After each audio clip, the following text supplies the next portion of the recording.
tal? ¿Cómo les va? Muy buenas noches para todos y para todas. Esto es Desde el Conocimiento y como siempre durante una hora compartimos toda la información vinculada a la historia, al conocimiento, a la educación, a la tecnología. Las invitaciones para el día de hoy, para que ya sepas de qué vamos a hablar a lo largo de esta hora, tienen que ver con la ciencia, tienen que ver con esta periodista, iba a decir periodicísima, porque es de las periodistas con mayor prestigio que tienen los medios de comunicación, Nora Barr, que nos va a hablar de ciencia, por supuesto, de su especialidad a lo largo de todos estos años. Con eso vamos a conversar qué es lo que se sabe de las vacunas, qué es lo que se sabe de la combinación de las vacunas, qué es lo que se sabe de la variante Delta. Hay muchos temas para charlar vinculados con la pandemia, están los estudios, así que en instantes vamos a empezar la entrevista. Y también, entre otros de los temas a tratar, vamos a hacer mención al litio, al rol del litio como recurso estratégico. ¿Dónde hay litio? ¿Por qué es tan importante el litio? ¿A qué va a reemplazar? ¿Qué es lo que va a promover? ¿Cuál es la importancia de la presencia del litio en América del Sur? Todo esto en un ratito nada más aquí en Desde el Conocimiento. Y por supuesto que cuando hay una fecha histórica, un acontecimiento histórico, cuando hay alguna efeméride relacionada con la historia está vinculada directamente con las universidades. Y si no, Jimmy Persic te lo va a estar contando en instantes. La declaración de independencia ha pasado el 9 de julio y las universidades. ¿Cuál es la relación? ¿Cuál es la vinculación que hay? Esto, por supuesto, Jimmy, con su clásica columna. ¿Cómo te va? ¿Qué tal, Luciana? ¿Cómo va? Buenas noches. Linda la propuesta para hoy. Perfecto, sí, sí. La verdad que un día importante para la Argentina, el 9 de julio, ¿no? Así arranca Desde el Conocimiento.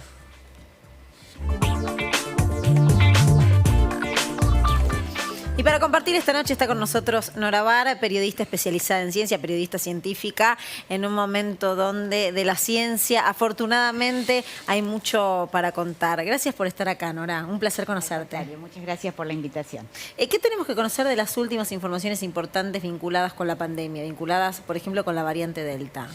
Bueno, la variante Delta, como sabemos, todavía no está circulando en forma extendida en la Argentina. Se detectaron algunos casos muy aislados y las personas que venían con esta variante, porque por supuesto el virus viaja a bordo de las personas, fueron confinadas, así que por ahora pareciera que se pudo detener hasta ahora su ingreso. Pensemos que está circulando en casi un centenar de países, es muy más contagiosa, casi 2 veces más contagiosa que la variante canónica, ¿no? La de Wuhan.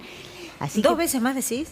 Más o menos, 1,6 o 2, por ahí anda. Porque normalmente se hablaba de 4 veces más, por eso. No, tanto no. Pero por eso se encendieron todas las alertas y se tomaron las disposiciones que se tomaron para restringir el ingreso de personas desde el extranjero, ya sea de otros países como también viajantes argentinos que volvían al país, ¿no? Porque, bueno, de hecho se produjo un caso de una persona que había ido a Estados Unidos, se había vacunado allí, al volver venía con un análisis negativo, al llegar le hicieron otro análisis de antígenos negativo y a los pocos días empezó con síntomas y tenía COVID y la variante Delta. O sea, fue rápidamente confinada o confinado, no sabemos si era hombre o mujer, pero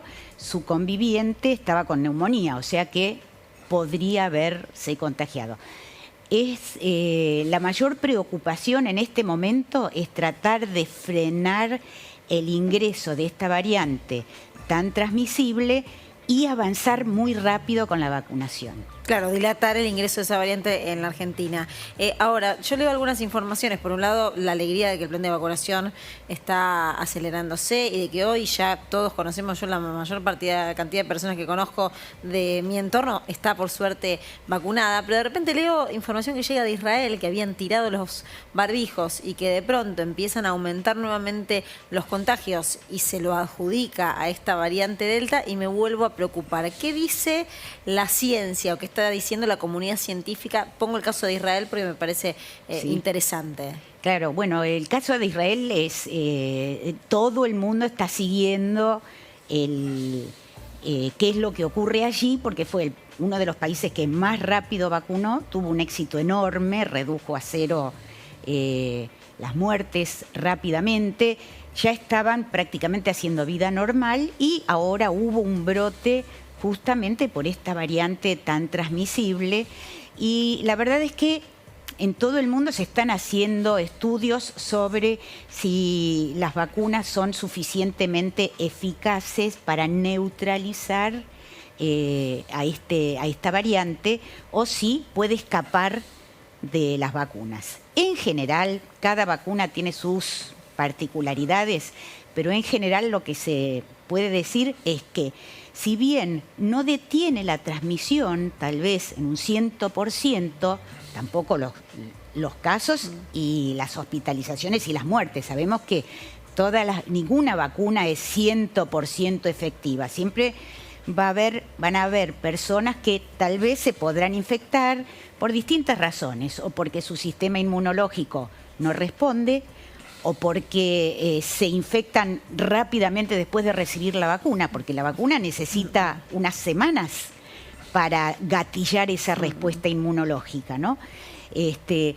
Cuando hay mucha circulación, entonces aparecen estos casos que uno se sorprende y dice, uy, ¿qué pasa? ¿Estoy vacunado o tal está vacunado o vacunada y se infectó? ¿Cómo puede ser? Bueno, puede ser porque normalmente con las vacunas del calendario las enfermedades no están circulando tan profusamente. Por ejemplo, el sarampión. Nosotros seguimos vacunando contra el sarampión, pero hacía un montón, hasta el último brote, hacía un montón de años en que no había ningún caso de sarampión. Entonces, lógicamente, no había oportunidad de que se produjeran estas diferencias, pero con ese una es otro circulación... capítulo, ¿no? Porque el sarampión aparece después de 20 años que no había casos de sarampión mortales en la Argentina durante el gobierno de Mauricio Macri. Y con las vacunas vencidas. Claro, en un momento donde después aparecen vacunas vencidas. Digo, fue todo un ícono, tristemente, de lo que representó la salud para un gobierno, ¿no? Pero bueno, lo quería aclarar porque parece como un tema menor y la verdad que el sarampión fue una preocupación muy grande y había sido una tranquilidad muy grande no haber detectado casos después de tanto tiempo. Sí, por suerte se hizo una vacunación rápidamente extraordinaria, digamos, fuera de lo que estipulaba el calendario y se pudo volver a controlar, ¿no? Pero en este momento no estamos en esa situación. Hay una circulación enorme. De hecho, nosotros vemos todos los días la cantidad de casos. Yo hoy, como venía para acá, no pude fijarme, pero son decenas de miles. Entonces, el virus está circulando mucho, hay variantes, y entonces ese rango de personas que no están cubiertas por la vacuna se manifiestan y pueden infectarse. Pero en general las vacunas que nosotros estamos aplicando acá en el país y las que se conocen como la Pfizer, Moderna, incluso la Janssen en estos días dio a conocer un informe que dicen que son efectivas, son altamente efectivas incluso contra la variante Delta, para prevenir, no sé si la infección, pero sí la hospitalización y la muerte. O sea, descienden muchísimo los porcentajes de hospitalización y muerte. Y con respecto a las vacunas así llamadas chinas, que no es que sean todas iguales, vienen de China, pero tienen distintas características, distintas especificaciones, algunas son más eficaces, otras menos. La Sinopharm, que es la que estamos recibiendo nosotros hasta ahora, no hay literatura científica que pruebe o muestre cuál es su efectividad contra la cepa Delta, pero muy rápidamente se publicaron 2 papers contra otra cepa, la cepa beta, de la cual no hablamos tanto, porque es la cepa de Sudáfrica, que no fue detectada acá, y es mucho más, evade mucho más el sistema inmunológico que la Delta. Y contra esa era efectiva, o sea que es un buen indicio. Claro.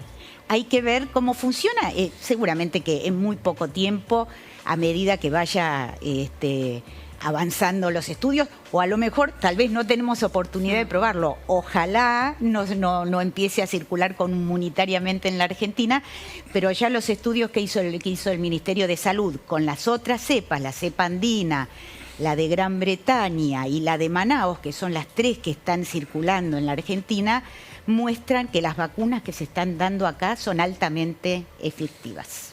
Nora, hay una discusión en relación a qué hay que contar de esto, o ustedes que son periodistas, ¿qué comunican de esto? ¿Qué tiene que comunicar la ciencia en relación a lo que está pasando? ¿Que hay una esperanza, que hay una expectativa, que esto hay un día que termina? ¿O hay también que mostrar que más tarde o más temprano la Delta va a venir, va a estar acá, que hay que vacunarse, que hay que evitar enfermarse, que hay más de 90.000 compatriotas que la pasan muy mal, que hay familias que extrañan a esas? ¿Qué es lo que hay que mostrar y contar de lo que está pasando? La verdad. Eso es lo primero que hay que mostrar, ¿no? La verdad.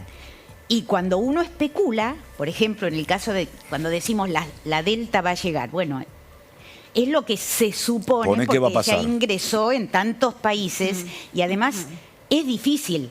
No podemos nosotros construir un muro que nos aísle totalmente de otros países, como sí lo hicieron tal vez Nueva Zelanda, otros países que realmente pudieron restringir absolutamente el ingreso de extranjeros o de personas que llegaban con posibles, con el virus inicial o con las variantes. Acá nosotros sabemos que si bien se controla el ingreso por Ezeiza, tenemos fronteras amplísimas y sería un poco ilusorio pensar que se puede impedir totalmente el ingreso de personas, ¿no?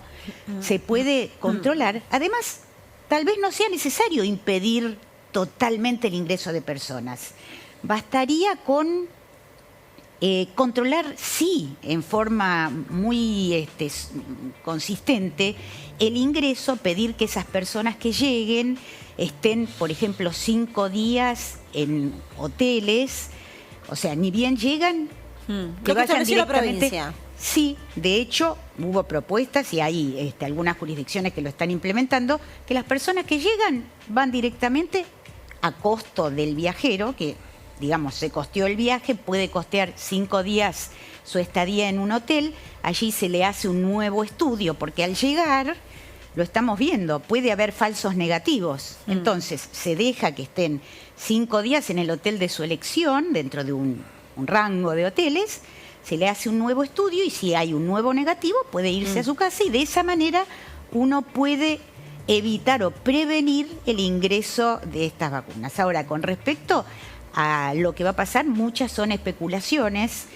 No se sabe todavía si este es un virus con el que vamos a tener que convivir constantemente, si se va a lograr eliminarlo rápidamente. No pareciera, porque la famosa inmunidad de rebaño, incluso con vacunación muy acelerada, necesitaría un enorme porcentaje de la población, más de lo que se pensaba. Y además que deje de mutar. Claro, y además hay muchísimos países que recién van a empezar a vacunar en 2023. Claro. Sí, uno a veces pierde de vista esa realidad, ¿no? A veces uno circunscribe todo el análisis y la comparación con algunos países europeos, con Estados Unidos, y se evalúa la Argentina, pero la Argentina en relación al mundo está teniendo un muy buen plan de vacunación. ¿Coincide con eso? En este momento se aceleró mucho la llegada de vacunas. Nosotros empezamos un poquito más rezagados que Chile, incluso que Brasil en algún momento, pero la verdad es que se aceleró mucho la llegada de vacunas y aparentemente con las nuevas compras, solo en este mes van a llegar 8 millones de vacunas Sinopharm. Ya hay 10 vuelos ya planificados para ir a China a buscar vacunas y por otro lado, digamos, hay convenios hasta ahora no cumplidos para que lleguen muchos millones de vacunas de AstraZeneca. ¿Se va a buscar que la Sinopharm vaya a los menores de 18 años? Bueno, eso depende de las recomendaciones que haga la Comisión Nacional de Inmunizaciones, ¿no?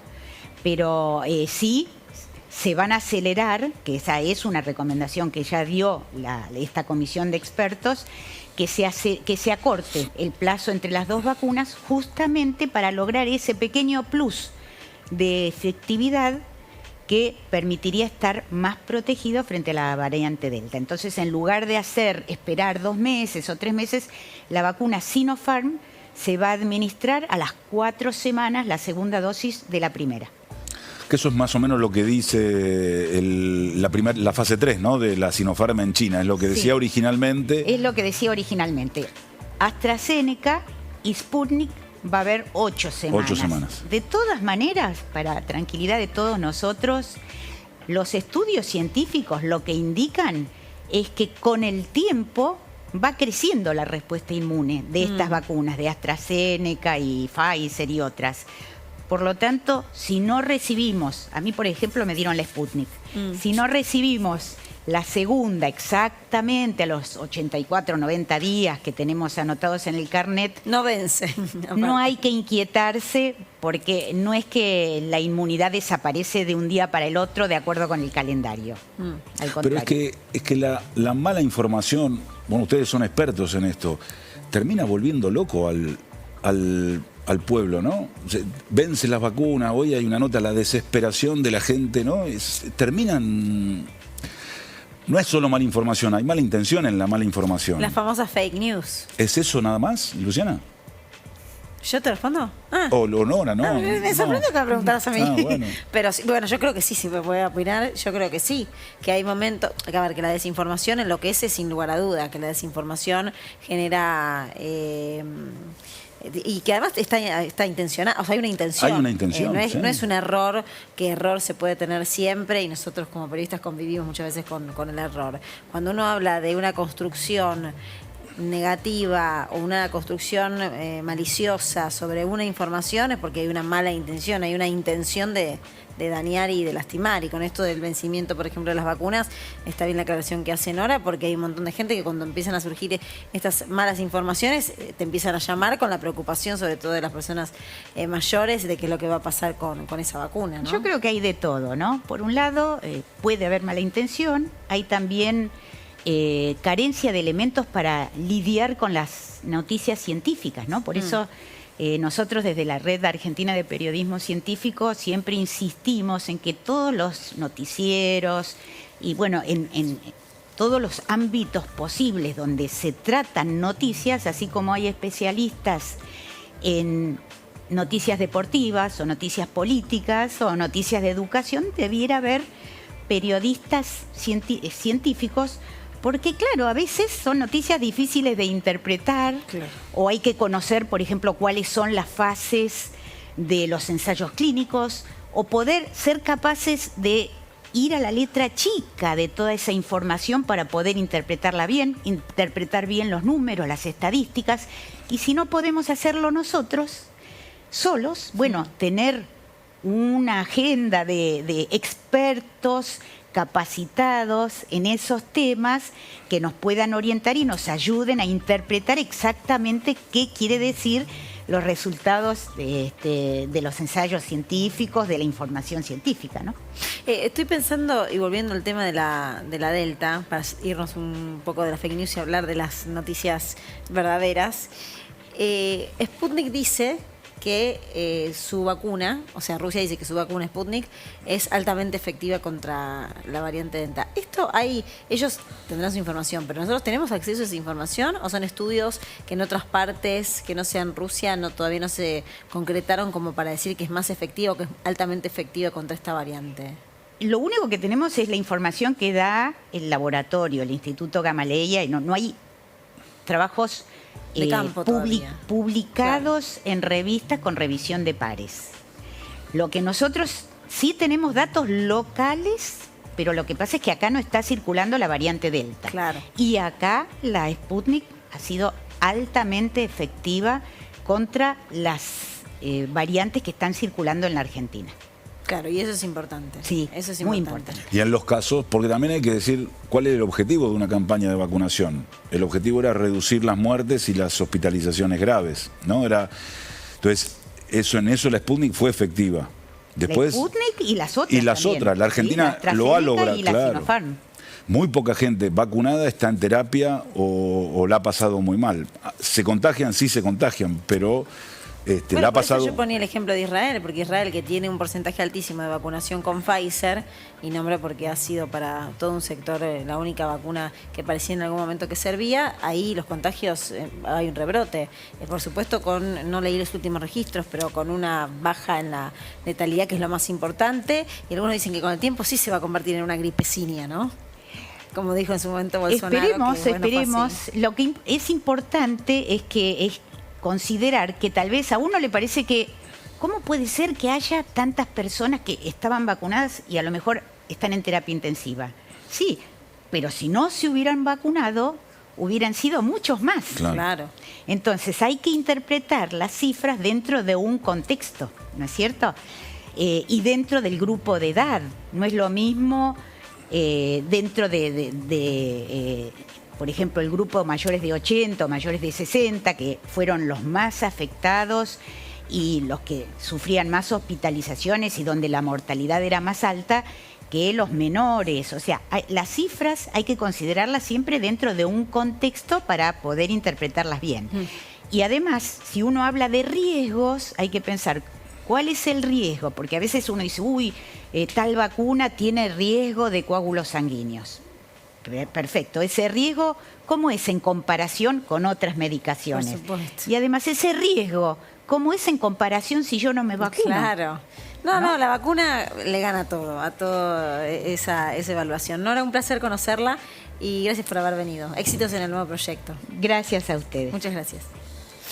Nosotros hacemos una pausa, ¿no? Hacemos una pausa muy pero muy cortita. Estamos en Desde el Conocimiento. Vamos a hablar del rol del litio. ¿Dónde está el litio en América del Sur? ¿Cuál es la importancia como recurso estratégico? Con dos especialistas vamos a estar charlando de este tema. Ya venimos.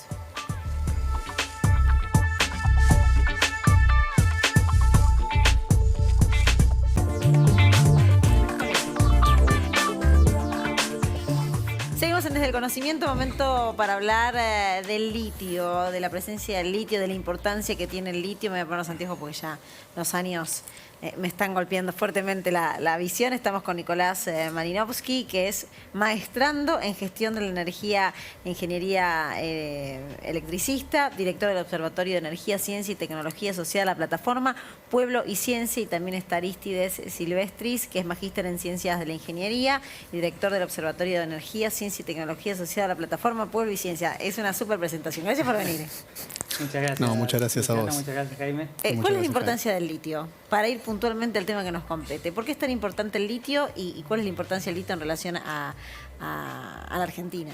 Bueno, el litio se ha convertido en un mineral estratégico en estos tiempos, producto de los cambios energéticos que estamos viviendo a nivel mundial, que pudimos visualizar y estamos transitando producto de la pandemia. O sea, lo que ha sido todo el 2020 ha producido, digamos, un proceso, digamos, en los sectores energéticos, producto de la crisis del petróleo, una transformación donde nosotros consideramos que esa transformación que se viene dando va hacia una transición energética, y ahí el litio cumple un rol fundamental, junto con la digitalización también de la economía que estamos viviendo, que hoy todo se media, digamos, por la tecnología, celulares y demás. Y ahí, bueno, Argentina y América Latina, como bien vos decías, cumple un rol fundamental, dado que en nuestro territorio tenemos el 60% del recurso a nivel mundial, compartido con Bolivia y con Chile. Y ahí, bueno, Argentina tiene más o menos un 22% del recurso en nuestro territorio. Entonces ahí, en lo que se viene, digamos, en los próximos años, las proyecciones se están viendo de que, o sea, tanto la Agencia Internacional de Energía como otras agencias dicen que la demanda del litio va a crecer un 90% en las próximas 2 décadas, y todo esto de la mano de una transformación económica donde tenemos la movilidad eléctrica como eje fundamental, y después la parte de energías renovables y baterías fundamentalmente, que el litio cumple su rol en ese esquema, ¿no? Entonces, consideramos que hacia donde estamos yendo, el litio está cumpliendo un rol fundamental y va a cumplir un rol fundamental dado esas proyecciones. De hecho, Estados Unidos a principio de año lanzó su plan para generar trabajo, donde van a, entre todas las medidas que estaban mencionando, van a instalar 500.000 puestos de estaciones de servicio para cargar autos eléctricos. Entonces, dimensionar eso es entender de que el litio dato ese? es como el mineral del futuro. Y incluso General Motors dijo que en 2035 va a dejar de fabricar autos a combustión interna, a combustión fósil, digamos, a nafta, los que conocemos comúnmente, y va a empezar a fabricar solo autos eléctricos, digamos. Ariste, ¿transición de qué a qué? Sí, el tema es bastante complejo porque justamente la transición esa sería de combustibles fósiles a lo que sería la parte más renovables, por así decirlo.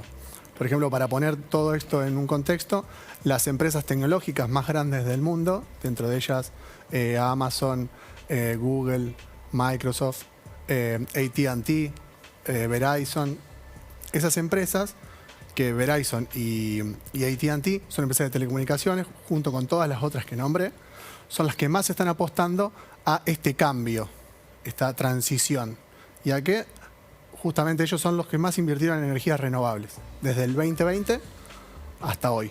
O sea, es inmenso la cantidad de inversión que tienen realizadas en esas tecnologías.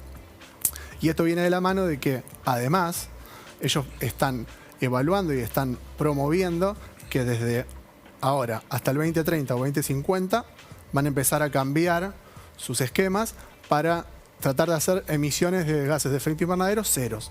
Incluso hay otros que proponen gases negativos, digamos, o sea, directamente no van a emitir gases de efecto invernadero. Toda esa inversión viene también acarreada de que su cadena de suministro también va a utilizar, o sea, van a obligar a sus proveedores a utilizar energías renovables o energías limpias.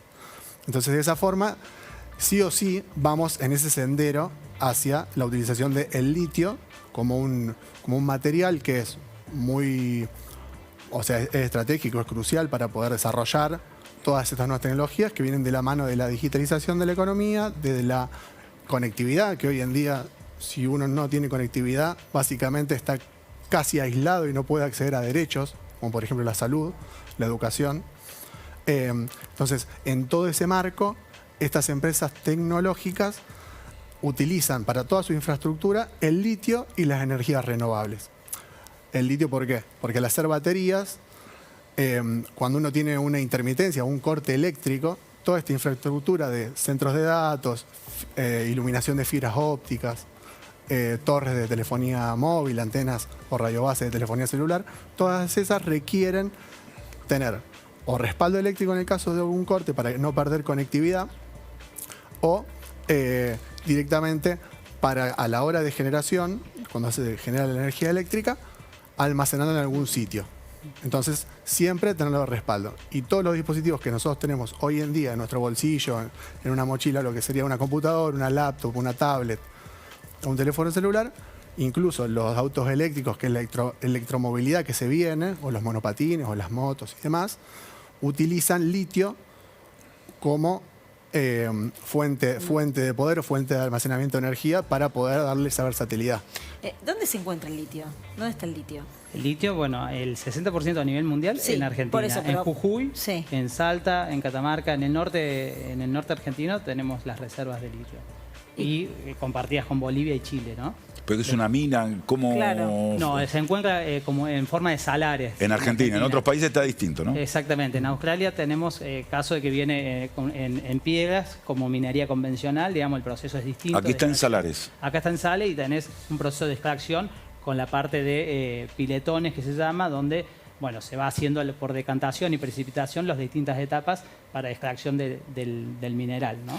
Quiero vincularlo con lo que vos mencionabas, lo que puede pasar para el futuro, un futuro que ya llegó, diría el indio. Pensando de acá a 20 años, ¿esto qué puede generar para la economía argentina? Bueno, justamente yo creo que si logramos canalizar y apuntalar un proyecto estratégico, un proyecto productivo que vaya de la mano de un modelo energético, o sea, yo creo que la transición, ya decíamos que la transición energética es algo que ya está por lo menos en vigencia o se está yendo hacia eso. Bueno, Argentina debe enmarcar eso en un modelo productivo que sea una transición energética donde la mayoría de la población tenga acceso a la energía y pueda generar, o sea, y esa transición energética sea fuente de trabajo, ¿no? Si vos me decís, vamos a hacer una transición energética donde emisiones de gases de efecto invernadero cero, pero un 80% de la población de Argentina bajo los niveles de pobreza, bueno, claramente ese modelo energético no va a servir para el proceso del país. Entonces me parece que Argentina necesita sentar a todos los actores. Me parece que las universidades cumplen un rol fundamental y estamos justamente en un canal de la universidad, así que es fundamental que las universidades, los actores políticos, los actores del sector privado, los actores de las localidades, o sea, no podemos dejar las comunas de lado en este sentido. Pensemos qué modelo energético, qué modelo minero vamos a ir hacia largo plazo. Y ahí está el debate y el desafío, ¿no? Eso lo tiene que explotar el Estado, lo explotan privados. ¿Cómo el Estado regula eso? ¿Hay antecedentes? ¿El petróleo lo fue? ¿El carbón lo fue? ¿Es una novedad? Y es un tema complejo porque hay muchos intereses cruzados, incluso bueno, la potestad de los recursos naturales lo tienen las provincias. Y en el resto de Latinoamérica, o sea, en el resto de Latinoamérica, cuando digo resto de Latinoamérica hablo de Chile y Bolivia, tienen un tratamiento diferente a los recursos naturales. En el caso de Bolivia ellos explotan directamente el recurso y en el caso de Chile está declarado como estratégico el litio. Y en nuestro caso, en Argentina, no está declarado como estratégico, es un recurso más. Y la potestad la tienen las provincias. Hay varias intenciones entre varias compañías para fomentar el hecho de hacer baterías, el hecho de hacer automóviles, bueno, justamente en nuestro país. Y en toda esa cadena son intenciones. Estamos esperando a ver cuándo se empieza a concretar esto y bueno, y justamente hay una cuestión de regulatoria de la Constitución del 94 que también genera ciertas tensiones.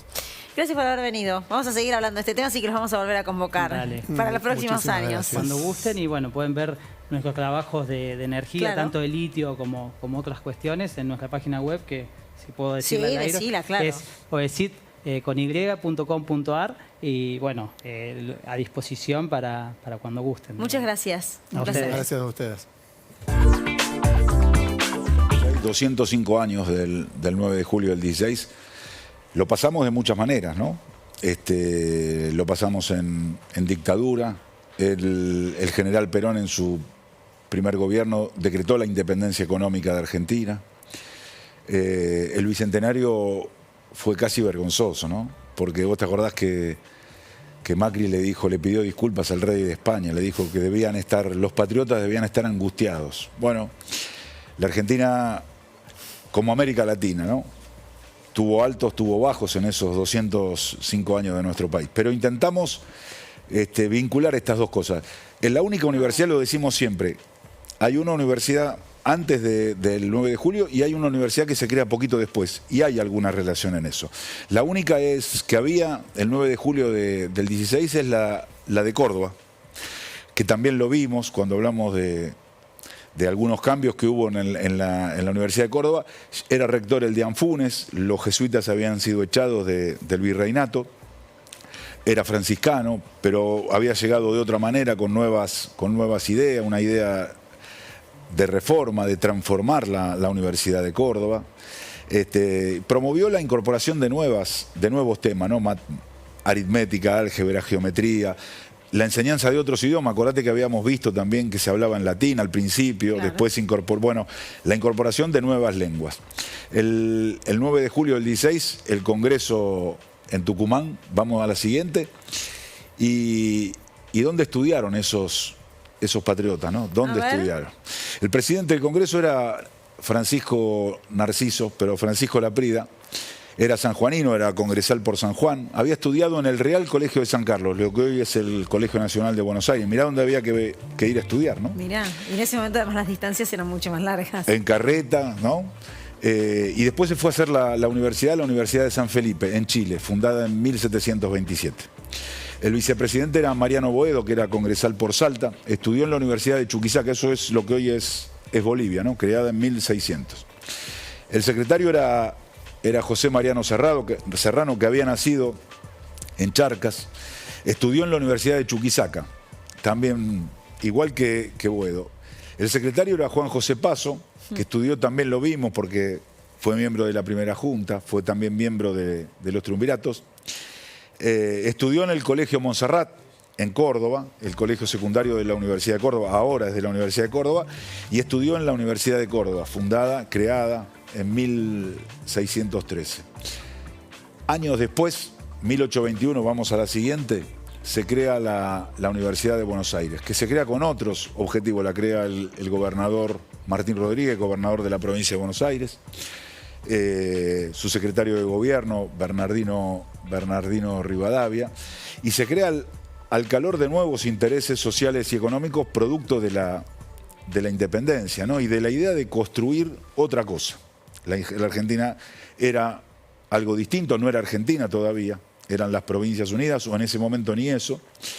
Y lo que le daba la posibilidad a los jóvenes de Buenos Aires y hoy de muchos lugares de Argentina y de América Latina de estudiar en Buenos Aires, ¿no? Los jóvenes en aquel momento se tenían que ir a Córdoba, se tenían que ir a Lima, se tenían que ir a Chuquisaca, o como también vimos, una gran cantidad de los patriotas argentinos se tuvieron que ir a estudiar a España, ¿no? Acuérdate de Belgrano. Pero esa es la realidad, ¿no? Antes una universidad, la independencia en el 16, en 1821, pocos años después, 5 años después, la creación de la Universidad de Buenos Aires. Así que en un día muy importante para la Argentina, una Argentina que la hacemos todos los días, que queremos que sea independiente, este es nuestro recuerdo, nuestro homenaje a esos patriotas y su relación con las universidades argentinas. Todos los días se aprende algo nuevo y la importancia que ha tenido evidentemente la Universidad de Córdoba en la historia argentina es tremenda. La única preexistente a ese 9 de julio. Gracias, Jimmy. Gracias a vos, Luciana. Noticias universitarias siempre presentes en Desde el Conocimiento. Interesante la planificación, la realización de lo que logró la Universidad de San Luis, de llevar electricidad a parajes rurales. Mirá.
Seguimos contándote cuáles son las noticias universitarias que más te interesan. Presten atención a la Universidad de Lomas, que tiene, como pasa en todas las universidades, un área de orientación vocacional y así funciona.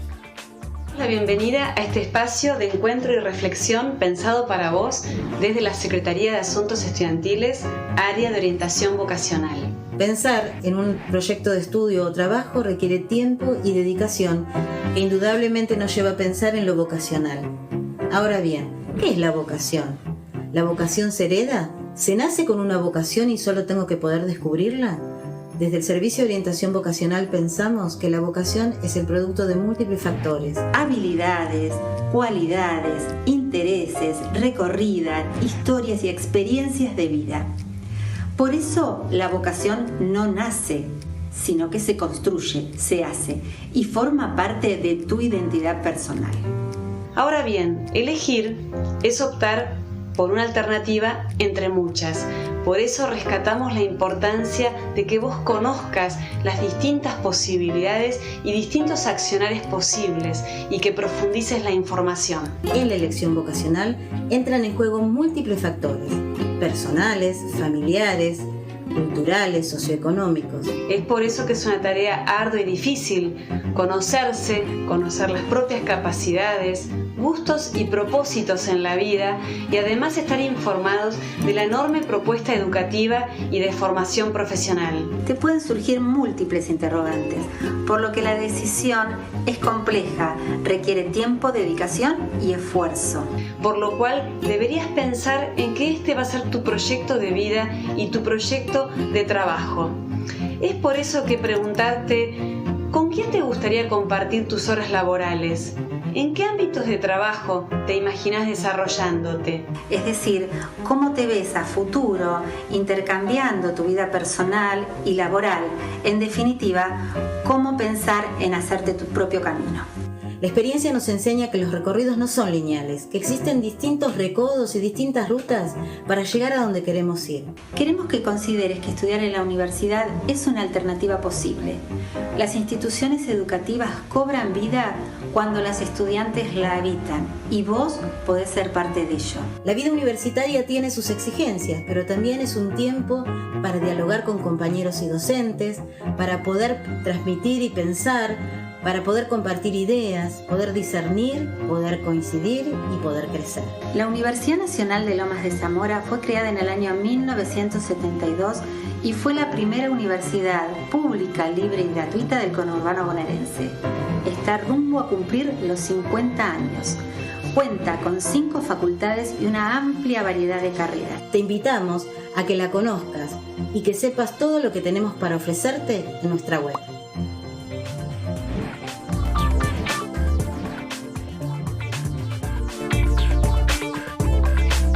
Si necesitas asesoramiento por un asunto penal, si tuviste un siniestro de tránsito o un accidente laboral, no dudes en llamar al estudio del doctor Fernando Herrera. Comunicate por WhatsApp al 11 27 61 38 61, por Instagram a @e.jurídicoherrera o ingresá a la página estudiojuridicoherrera.com.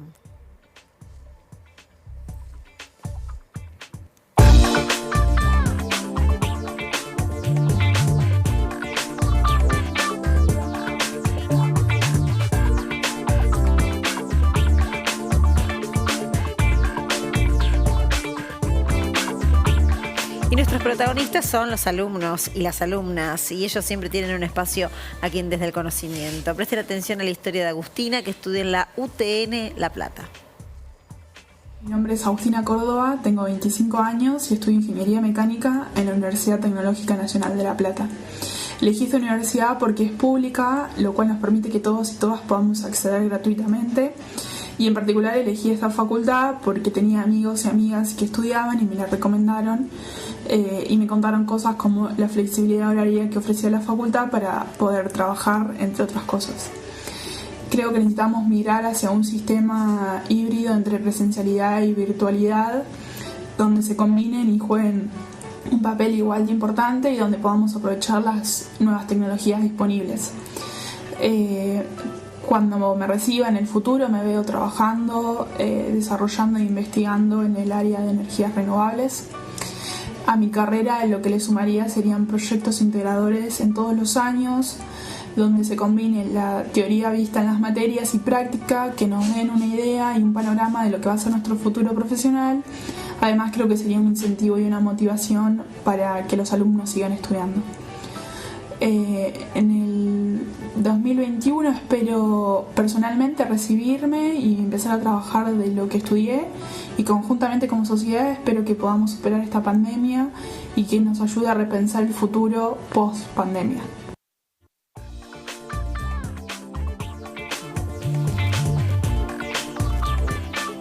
Y ahora vamos a escuchar a Franco, que estudia Ciencias Agrarias, y esta es su historia. Para mí formar parte de la UNE es un orgullo porque en ella se formaron muchísimos profesionales muy buenos y reconocidos internacionalmente. Además, tengo mis tías y mis hermanas que estudiaron distintas carreras y que recibieron una educación de muy buena calidad. Mi abuelo es un pequeño productor ganadero que de chico siempre nos llevaba al campo, a mis primos y a mí. Y bueno, desde ahí siempre tuve la idea de estudiar algo relacionado con el campo. Un año antes de decidirme a estudiar, tenía a mi primo que estaba en la facultad y que a él le iba preguntando qué tal las materias, qué tal la carrera. Y bueno, creo que esa experiencia me sirvió, fue como un incentivo a mí para empezar la carrera. Si bien yo antes de, cuando salí de la secundaria, estaba trabajando en un kiosco. Y a vos, que estás del otro lado, te quiero aconsejar algo. ¿Sabías que los farmacéuticos son los únicos profesionales de la salud que intervienen en todas las etapas hasta que un medicamento llega a tus manos? Intervienen en la investigación, en el desarrollo de nuevos medicamentos, en la elaboración, en la distribución y en la dispensa en las farmacias. Son los profesionales que más saben de medicamentos y te pueden ayudar para que accedas a medicamentos seguros, eficaces y más económicos. Siempre tenés un farmacéutico o una farmacéutica cerca para que le puedas consultar lo que necesites. Consulta a los que saben, consultar a los farmacéuticos, te lo recomienda CEPROFAR, el Centro de Profesionales Farmacéuticos Argentinos.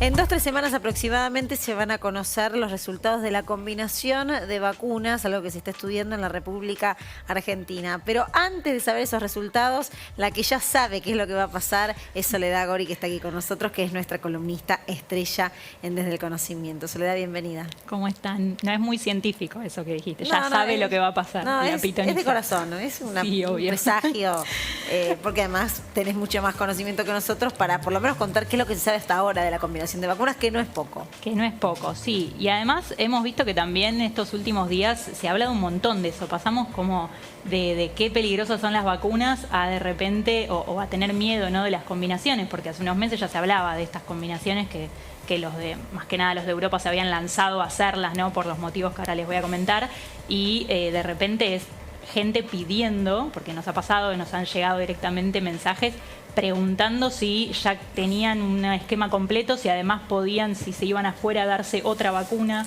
entonces ya empezar a como combinar, ¿no?, todo con todo. Entonces, bueno, me parece que es importante empezar a tocar este tema. Primero saber qué es la vacunación heteróloga, le llaman, a justamente la combinación de distintas plataformas vacunales, ¿no? De hecho, Sputnik es un ejemplo porque en verdad son 2 adenovirus distintos. Desde el principio sabemos que es una de las vacunas que tiene justamente 2 componentes distintos. Pero en particular lo que se está estudiando y lo que ya se está aplicando, de hecho en Europa ya hay países que lo hacen hace meses, es combinar distintas plataformas. Es decir, por ejemplo, la más común es AstraZeneca primero, que es un adenovirus, y como segunda dosis se utiliza, por ejemplo, Pfizer, que es otro tipo de plataforma, ¿no?, que es de ARN mensajero. Eso es a lo que llamamos vacunas heterólogas o combinación de vacunas. Esto no es algo nuevo, es algo que ya existe en el mundo de las vacunas, pero como siempre, bueno, ahora empezamos a prestar atención, ¿no?, a poner el foco en esas cosas. Por ejemplo, mismo, qué sé yo, antes no nos preguntábamos de dónde salían las vacunas, ¿no?, de las nacionalidades ni nada, y ahora todo el mundo quiere saber. Bueno, acá pasa lo mismo. Las razones por las cuales se empezó a hacer esto, en particular, por ejemplo, en Reino Unido, fue porque, ¿se acuerdan que con AstraZeneca comenzaron a haber casos de trombos, sí, ¿no?, que en verdad se asociaron solamente, como les había dicho ya en una de las columnas, 4 casos por millón, y es una trombosis muy particular? Bueno, por precaución, lo que empezaron a hacer, más que nada en personas jóvenes, es, en vez de dar la segunda dosis de AstraZeneca también, que son las 2 componentes iguales, empezar a darles como segunda dosis otra vacuna distinta, ¿no? Y en esos países tenían disponibles, por ejemplo, Pfizer. Entonces empezaron a aplicarla así, más que nada porque esas personas iban a quedar, si no, parcialmente vacunadas, ¿no? Más allá de que con la primera dosis, como decimos siempre, tienen la mayor parte de la memoria y de la respuesta inmune, bueno, es necesaria el esquema, completar el esquema, ¿no? Entonces, en esos países que son países más ricos y que tienen quizás múltiples o tienen más disponibles muchas vacunas distintas, empezaron a hacer esto. Ahora, recién los ensayos clínicos empezaron a hacer como después, podríamos decir. Y son ensayos pequeños, ¿no? Que eso también es importante decirlo porque la realidad es que avanza la vacunación, ya deja de ser ético tener grupos placebos, ¿no? Ya todos lo sabemos. Entonces también tiene algunas cuestiones importantes desde el lado científico, por lo menos, esto de analizar ahora las combinaciones. Porque, por ejemplo, las eficacias reales va a ser difícil poder compararlas, porque ya tenemos muchas personas vacunadas y va bajando la tasa de infección en los distintos países. Entonces es difícil encontrar que esas personas se infecten y entonces saber la eficacia real, por ejemplo, ¿no? Entonces eso es importante, o mismo si da lo mismo, por ejemplo, en uno de los estudios se vio que AstraZeneca, combinado en primera dosis, combinado con Pfizer de segunda, aumentaba mucho más la respuesta inmune, por lo menos, no la eficacia, porque no se podía determinar, pero sí la respuesta inmune con respecto a AstraZeneca. Ahora, esto que vos estás contando que es sumamente interesante, porque además es lo que ya ocurrió y se viene en la Argentina, pasa con otras vacunas o sea, ¿qué se sabe? Hablamos de todo esto porque hay una pandemia y porque hay toda una historia detrás de las vacunas, porque si no, no sabíamos ni de dónde venían, ni cómo se llamaban, ni si se combinaban. Sí, es algo que se hace comúnmente, por eso, de hecho, hasta a veces refuerza la respuesta y por eso desde el lado científico nos parece algo tentador, porque en algunos casos de algunas vacunas que tienen un poco menos de eficacia, con la combinación se podrían mejorar. Esa es otra de las razones de por qué se utiliza, no solamente por cuestiones de que no está el segundo componente o no está el refuerzo disponible. Obviamente que va a ser mucho mejor, más que nada en una pandemia con escasez global de vacunas, que uno no tenga que encima tener que darse sí o sí la misma, ¿no? O sea, eso es algo más a nivel logístico, pero es algo que es importante hoy en día. Pero a nivel científico, ¿no? Sí hay un porqué también de por qué es combinar. Bueno, en algunos casos mejoraría la eficacia o podría mejorar la respuesta. De hecho, la combinación AstraZeneca-Sputnik, que se está estudiando desde el verano, por ejemplo, fue también un poco porque se vio que con AstraZeneca, las dos AstraZenecas tenían una eficacia menor que Sputnik, por ejemplo. Soledad, ¿qué diferencia hay entre eficacia y respuesta inmune? Bueno, eficacia, sí. Respuesta inmune, en verdad, hablamos de toda la respuesta que tiene el cuerpo y no solamente anticuerpos, que eso también es importante aclararlo, porque, por ejemplo, las plataformas como la de Pfizer son muy buenas, se vieron muy buenas como respuesta de anticuerpos, que es un tipo de defensa. Y, por ejemplo, las de adenovirus se vieron muy buenas en la respuesta T, que es una respuesta celular. Sí, la de la memoria de la célula, ¿no? La que, claro, tiene más que ver con la memoria y es la que realmente sirve en lo que es una inmunidad viral, es la más importante. Eso es eficacia. No, eso es respuesta inmune. Respuesta inmune, y ahí perdón. Lo que digo es que está buenísima la pregunta también porque hace que veamos otro de los beneficios. Por ejemplo, si combinamos adenovirus con Pfizer, podríamos tener lo mejor de las dos plataformas. Estar protegidos 100% de contra todo.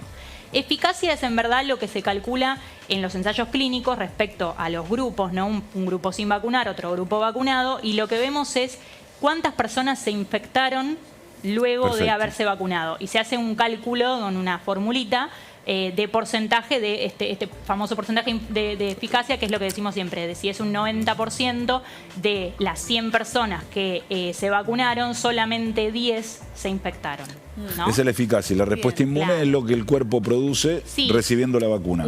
Por ejemplo, tanto en anticuerpos, perfecto. Claro, si tiene una alta respuesta de anticuerpos, una alta respuesta de estas células, ¿no? Y eso en las combinaciones se ve que, como les decía, de lo poco que se sabe es de más que nada de AstraZeneca-Pfizer, esas son las combinaciones que más estudiaron, y se vio eso, que hay como que cada una aporta un poco y un poco de la. Y en 3 semanas sabremos mucho más acerca de esta combinación. Gracias, Soledad. Totalmente, muy amable, por favor, como siempre. ustedes. ¿La pasó bien, Jim? Muy bien, gracias. Sí, muy bien. Me pone contenta eso. Gracias, lo mismo. Nosotros nos despedimos, sí, llegamos al final aquí en Desde el Conocimiento. Mañana a las 5 de la tarde en Radio 10 también estamos con el programa. Y el próximo sábado, 11:30, para informarnos juntos. También nos encontramos en la pantalla de C5N. Que tengan una linda semana.